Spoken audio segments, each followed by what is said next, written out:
大家好，我是丽姐，欢迎大家来听相亲故事，感谢大家的订阅。今天要给大家讲的这个故事真的是让我感触颇深啊。一个来自陕西农村的姑娘，命运多舛，却在台湾找到了幸福。这中间的曲折起伏，那叫一个惊心动魄。我先来说说这个姑娘田雨欣，这丫头长得那叫一个水灵，五官精致的像是上天精心雕刻的，但命运却跟她开了个天大的玩笑。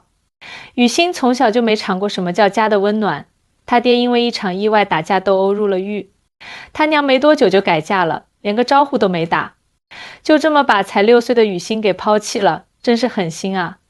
没办法，小雨欣只能寄住在叔父家，谁知这叔父根本就是个人渣，性格暴戾，动不动就对雨欣拳打脚踢，那小小的身体上没几天就会添新伤。哎，想想就心疼。更让人发指的是，雨欣才12岁，就被这个畜生不如的叔父给卖到了窑子里。天哪！一个才12岁的小姑娘，本该在学校里无忧无虑的学习，却要承受这种非人的折磨。雨欣曾经多次自杀，但都没成功，身上留下了一道道伤疤，每一道都是她悲惨命运的见证。后来，雨欣好不容易逃了出来，靠着自己的勇气和坚强，在一个小县城的夜市摆了个小摊，卖些家乡的小吃。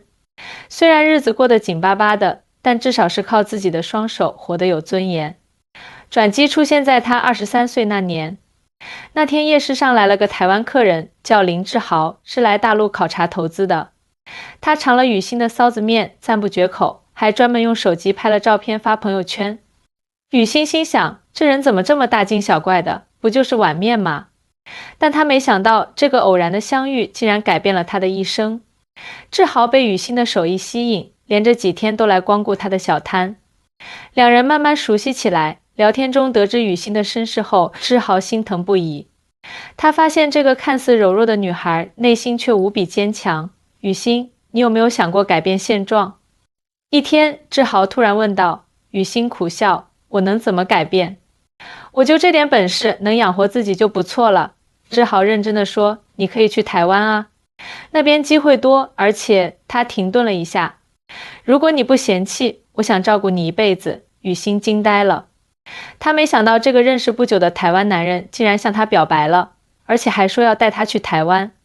这简直就像做梦一样，你别开玩笑了，我这种身世哪配得上你啊？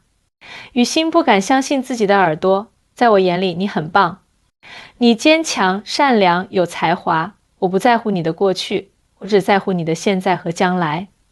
志豪诚恳地说。就这样，在志豪的真诚追求下，雨欣答应了他的求婚。两人很快办理了各种手续，雨欣成了一名大陆新娘，即将前往台湾开始新生活。出发前，雨欣心情忐忑，她听说台湾经济下滑，而且对大陆新娘的态度不太友好。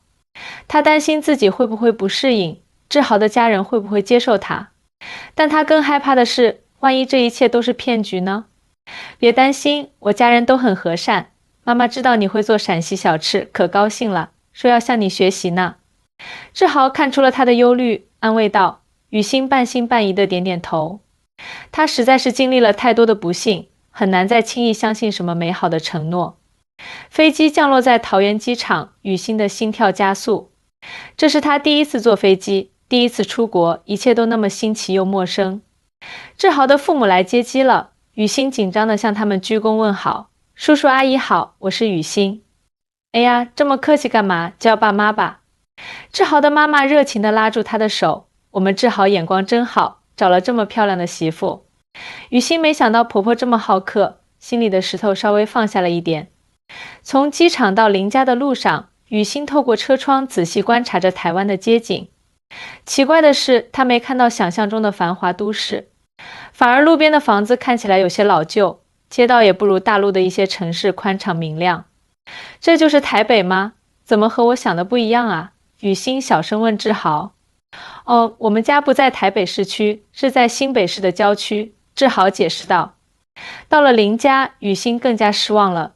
这是一栋2层的老旧小楼，外墙的漆已经剥落了不少，院子里种着一些蔬菜，看起来普普通通，甚至有点破旧。进门后，屋内的陈设也相当简朴，家具看起来都有些年头了，客厅里摆着一台老式电视机，墙上贴着几张泛黄的照片，这和雨欣想象中台湾人的豪宅相去甚远。这就是你家？雨欣惊讶地问，语气中带着明显的失望。志豪有些尴尬，对啊，就是这里，怎么了？雨欣勉强笑笑，没什么，就是和我想的不太一样。当晚，婆婆做了一桌子菜招待雨欣，菜色丰富，但都是家常菜，没有雨欣预想中的山珍海味。吃饭时，志豪的爸爸喝着小酒，热情地向雨欣介绍台湾的风土人情。雨欣却心不在焉，她开始怀疑自己是不是上当了。这哪里是什么富裕台湾啊，这家境跟她想象中差太远了，甚至还不如大陆一些小康家庭呢。晚饭后，志豪带雨欣去了2楼的卧室。屋子不大，但收拾得很干净，床上铺着新买的床单，怎么样，还满意吗？志豪期待地问，雨欣强忍着失望，挺好的。夜深人静，躺在床上的雨欣辗转难眠，她开始怀疑自己的决定是否正确。她本以为嫁到台湾就能过上富裕的生活，可现实却给了她当头一棒。这就是你说的富裕台湾？雨欣忍不住问身旁的志豪。我还以为你家会住别墅，有豪车，结果……志豪笑了笑，台湾确实发达，但也不是所有人都住别墅开豪车啊。我们家是普通工薪阶层，生活朴素一点很正常。雨欣叹了口气，我不是嫌贫爱富，只是我以为……别急，明天带你去我公司看看。志豪神秘地笑了笑，明天你就知道了。第二天一早，婆婆早早起床做了丰盛的早餐。雨欣勉强吃了几口，心里还是闷闷不乐。媳妇，今天志豪带你去他公司转转，你要好好打扮一下哦，婆婆热情地说。雨欣疑惑地看了婆婆一眼，只见婆婆微微一笑，似乎有什么秘密没说。吃完早饭，志豪开车带雨欣出门了。车子是一辆普通的丰田，至少5-6年的车龄了，这更加重了雨欣的失望。你就开这车上班？雨欣忍不住问。够用就行。志豪无所谓地说，台湾交通便利，很多人都选择公共交通，没必要买太贵的车。车子驶入市区，雨欣惊讶地发现街道变得越来越整洁，高楼大厦鳞次栉比。最后车子停在了一栋现代化的写字楼前，到了，这就是我工作的地方，志豪说。雨欣抬头看着这栋至少30层的豪华大楼，有些傻眼了。你在这工作？对呀，15楼，我们科技公司的研发部，志豪淡定地说。进入大厦，搭乘电梯上到15楼，雨欣被眼前的景象震撼了。宽敞明亮的办公室，员工们坐在舒适的工位前专注工作。会议室里有人正在激烈讨论，墙上挂着公司获得的各种奖项和专利证书。这是你的公司？雨欣不敢相信自己的眼睛。是的，我是这里的技术主管。志豪带着他参观，我们公司是做半导体研发的，在业内还算有点名气。雨欣彻底懵了，他怎么也没想到，看起来这么普通的志豪，竟然是一家高科技公司的主管。那你为什么住那么简陋的房子，开那么普通的车？雨欣不解地问。志豪笑了，在台湾，很多人注重的是生活品质，而不是外在的炫耀。那栋房子虽然看起来普通，但地段不错，离市区近，交通便利，车子够用就行，没必要浪费钱在这上面。雨欣若有所思，这和他在大陆看到的拼命炫富的风气确实不同。中午，志豪带雨欣去公司附近的一家小餐厅吃饭。餐厅装修简单，但食客不少，大多是附近写字楼的白领。这家店的卤肉饭很有名，尝尝看。志豪点了2份卤肉饭和几个小菜。雨欣尝了一口，不禁赞叹，真好吃。台湾的美食文化很发达，但很多都是这种平民小吃，讲究的是食材新鲜和做工细致，不一定非要高档。志豪解释道。饭后，志豪提议带雨欣去附近的百货公司逛逛。雨欣这才看到了台湾繁华的一面。百货公司里琳琅满目的商品，各种国际大牌应有尽有，购物环境舒适整洁。要不要买点东西？志豪问。雨欣看了看价格标签，倒吸一口冷气，这也太贵了吧。是啊，台湾物价确实不低。志豪点点头，所以我们平时节俭一点，该花的钱不省，不该花的就尽量节约。逛完百货公司，志豪又带雨欣去了趟银行。他拿出一张卡，在 ATM 上操作了几下，然后把打印出来的凭条给雨欣看。雨欣看到上面的数字，差点晕过去，存款金额竟然有7位数。这都是你的钱？雨欣结结巴巴地问。这是我们的共同财产了，志豪微笑着说。我平时省吃俭用，不是因为没钱，而是有更重要的地方要花钱，比如投资理财、买保险、存养老金，这些才是真正的财富保障。雨欣彻底明白了，原来台湾人的富裕不是表现在花天酒地、大手大脚的消费上，而是那种内敛稳健的生活态度和长远规划。回到家，婆婆已经准备好了晚餐。看到雨欣一脸恍惚的样子，婆婆微微一笑，怎么样，今天有没有改变一些看法？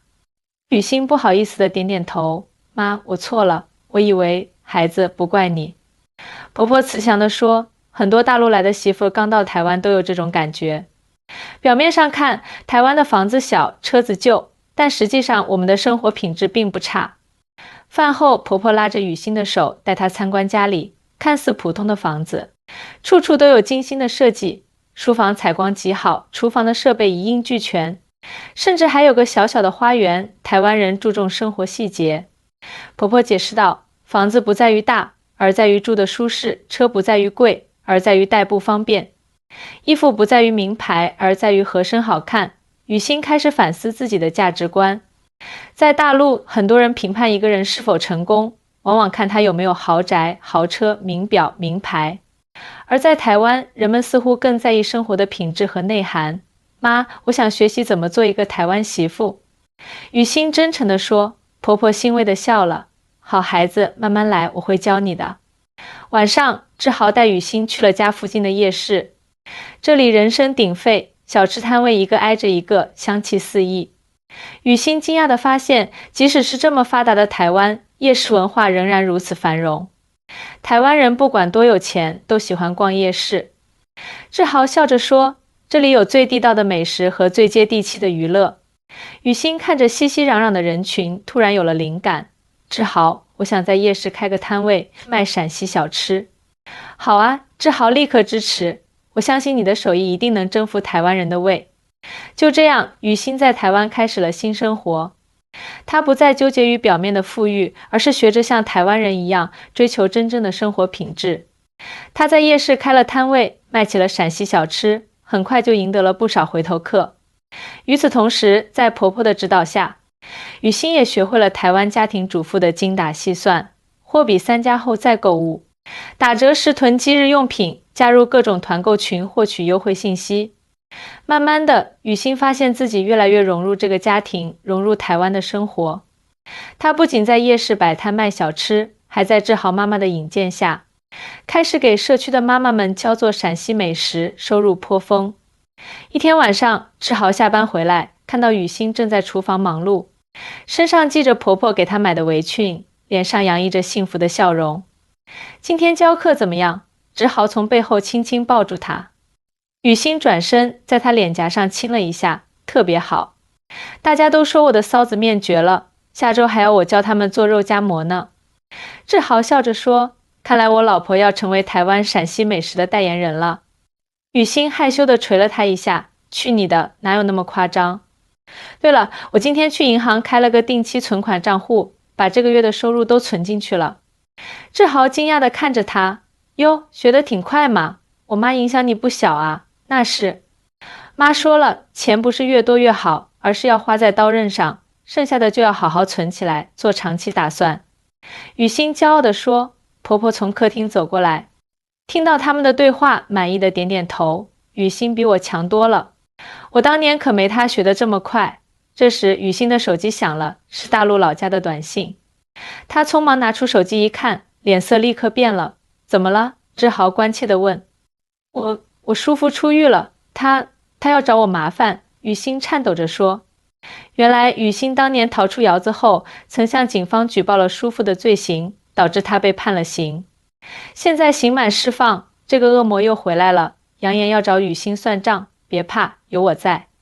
志豪坚定地说，他威胁你就是违法，我们可以向警方报案。而且你现在是台湾居民，受台湾法律保护。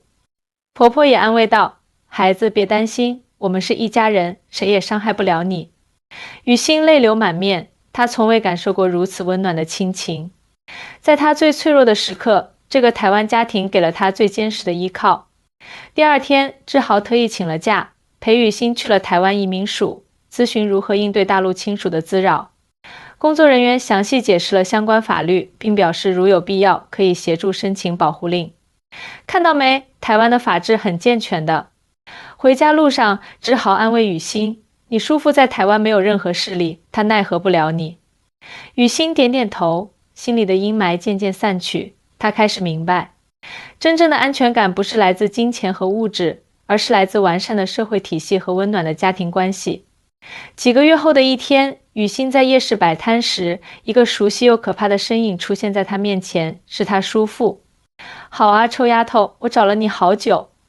叔父恶狠狠地说：你害我坐牢，我今天非得讨回这笔债。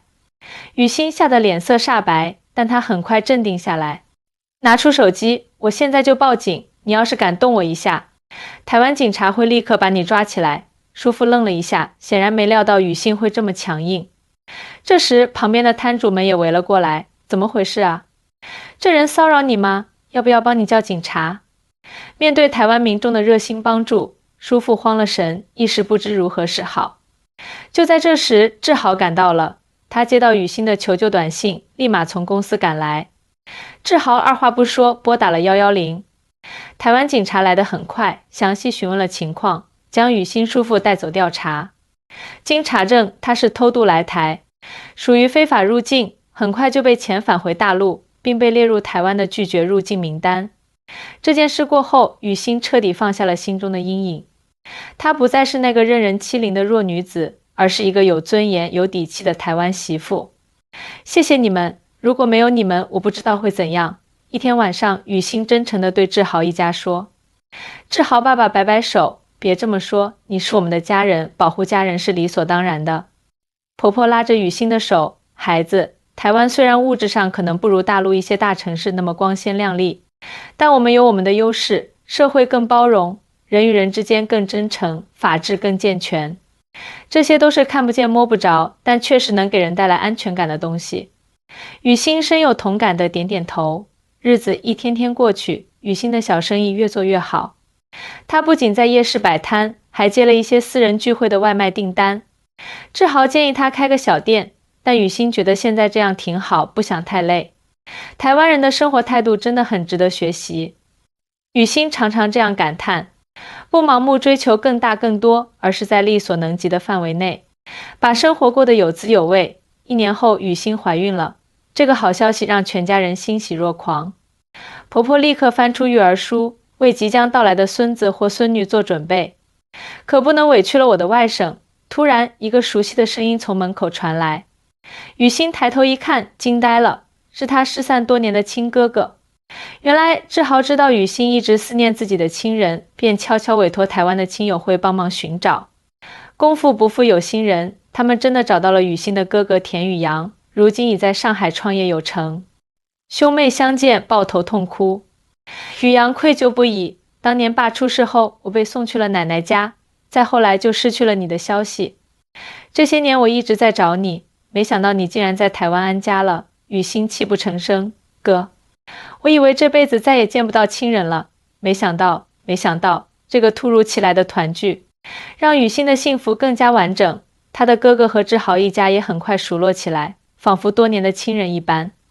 宇阳在上海拥有一家科技公司，条件优越。他邀请雨欣和志豪去上海生活。我在陆家嘴有套大房子，公司也需要像志豪这样的人才，你们搬过来吧，生活会更好。让他意外的是，雨欣和志豪都婉拒了。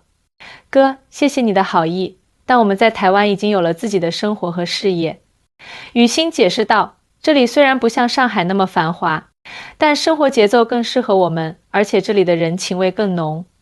志豪补充道，是啊，我们喜欢台湾这种慢生活的节奏，更注重生活品质，不那么追求表面的光鲜亮丽。宇阳若有所思，也许你们是对的。这些年我在上海拼命工作，虽然赚了不少钱，但总觉得生活少了点什么。看到你们全家其乐融融的样子，我反而有些羡慕了。那就多来台湾住几天呗。婆婆热情地说：亲家，我们这虽然简陋，但吃喝不愁。雨阳哈哈大笑，一言为定。5个月后，雨欣生下了一个健康的男婴，取名林阳星，寓意阳光明媚，欣欣向荣。小家伙长得像极了志豪，但眼睛却遗传了雨欣的明亮和灵动。我的乖孙子呀！婆婆抱着小阳星爱不释手，我一定会教他认识中华文化，既了解台湾，也了解大陆。雨欣感动地看着这一幕，他的孩子将同时拥有大陆和台湾的血统，这是多么美好的事情啊！孩子满月时，雨阳特地从上海赶来，带来了各种名贵的礼物，但最让雨欣感动的是他带来了一张老照片，那是他们全家人在雨欣6岁前的合影，是雨欣唯一能找到的和父母的合照。爸妈如果在天有灵，一定会为你感到骄傲的。雨阳轻声说，雨欣泪流满面，抱着照片久久不肯放手。随着小阳星的成长，雨欣越来越深刻地体会到台湾教育的优势。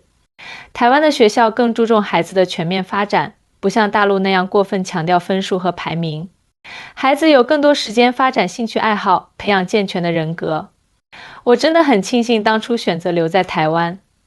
雨欣常常这样对志豪说，虽然物质上可能不如大陆的1线城市那么富足，但精神生活和社会环境更适合养育下一代。志豪欣慰地点点头，看来我当初在夜市摊位前驻足，是这辈子做过的最正确的决定。5年后，雨欣不仅完全融入了台湾社会，还成了当地小有名气的美食达人。他开了一家陕西小吃店，生意红火，还应邀上了几次当地的美食节目，分享大陆特色美食的制作方法。丽姐来这一段说句题外话啊，这雨欣的故事真的好励志。从一个被命运折磨的小女孩到如今的幸福女人，她的转变告诉我们，幸福不是等来的，而是靠自己争取的。虽然她一开始对台湾有些误解，但她用心去体会，最终发现真正的富裕不是表面的光鲜亮丽，而是内在的充实和安宁。雨欣的店铺成了两岸文化交流的小窗口，来这里的不仅有台湾本地人，还有不少来台湾旅游的大陆游客。他们尝着熟悉的家乡味道，听雨欣讲述自己在台湾的故事，许多人都被深深感动。原来台湾和我们想的不一样，一位来自北京的游客感叹道，表面上可能没那么富丽堂皇，但生活品质和人文关怀确实值得我们学习。雨欣微笑着点点头，两岸一家亲，各有所长，相互学习才能共同进步。这天，雨欣收到了一个特殊的客人，他曾经的邻居王婶。王婶是陪儿子来台湾旅游的，听说雨欣在这里开了店，特意前来探望。雨欣啊，你现在可真是出息了！王婶感慨万千，当年那个可怜的小丫头，如今成了台湾媳妇，还开了自己的店。雨欣请王婶坐下，亲自下厨做了一桌家乡菜，两人边吃边聊，回忆起当年的种种。说实话，刚来台湾那会儿，我挺失望的。雨欣坦言，我以为台湾会像电视上演的那样，到处是高楼大厦，人人都开豪车住豪宅。结果发现这里的生活其实很朴素，很多人住小房子开旧车。王婶好奇地问，那后来你怎么想开的？雨欣笑了，我慢慢发现，台湾的富裕不是表现在外在的炫耀上，而是那种内在的从容和踏实。这里的人更注重生活品质，社会更有人情味，制度更完善。这些都是真正的财富，比物质条件更重要。王婶若有所思，听你这么一说，我倒是有点明白了。前几天我们去了垦丁，风景美得不得了，但沿途的房子都挺普通的，可当地人看起来生活得很惬意，一点也不焦虑。对呀，雨欣点点头。我现在特别喜欢台湾这种慢节奏的生活方式，让人有时间去感受生活的美好，而不是一味地追求更多更好。送别王婶后，雨欣站在店门口，望着来来往往的行人，心中满是感慨。从一个被命运捉弄的可怜女孩到如今的幸福女人，她经历了太多。而台湾这个最初让她失望的地方，却给了她真正的家和归属感。小心，该接洋洋放学了。志豪的提醒打断了他的思绪。啊，这就去。雨欣笑着回应，匆匆换下围裙，准备去接她的宝贝儿子。生活就是这样平凡而美好，雨欣终于明白，真正的富裕不是住多大的房子，开多贵的车，而是拥有健康的身体，和睦的家庭，充实的精神生活，以及内心的平静与满足。这就是你说的富裕台湾。曾经雨欣失望地问过，如今她可以自豪地回答，是的，这就是真正富裕的台湾。大家好，我是丽姐，今天的故事就讲到这里。雨欣的经历告诉我们，表面的光鲜亮丽可能会随时间褪色，而真正的幸福来源于内心的充实和满足。两岸一家亲，无论是台湾还是大陆，都有值得对方学习的地方。希望我们都能像雨欣一样放下偏见，用心去感受不同的生活方式，找到真正适合自己的幸福道路。感谢大家的收听，我们下期再见。